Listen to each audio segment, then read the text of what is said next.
HoldemX is what happens when you combine No Limit Hold'em with the added strategic elements of turn-based strategy games.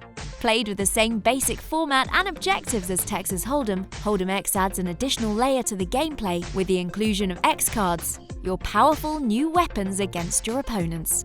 X cards give players the power to manipulate the gameplay, hole cards, or the community cards, and altering the game to your advantage. Let's see how a typical match of HoldemX works. At the beginning of each match, each player must choose which X cards they want to ban their opponent from using. Each X card has a point value, allowing players to ban up to 3 cards, as long as they are within their budget of 45 points.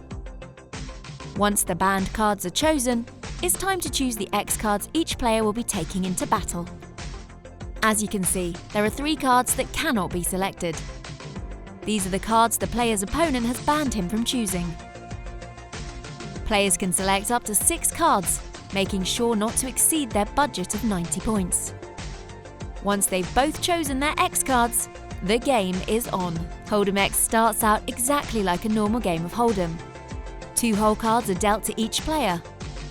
After the initial betting round, players will get a chance to use an X card or save them for later and X check.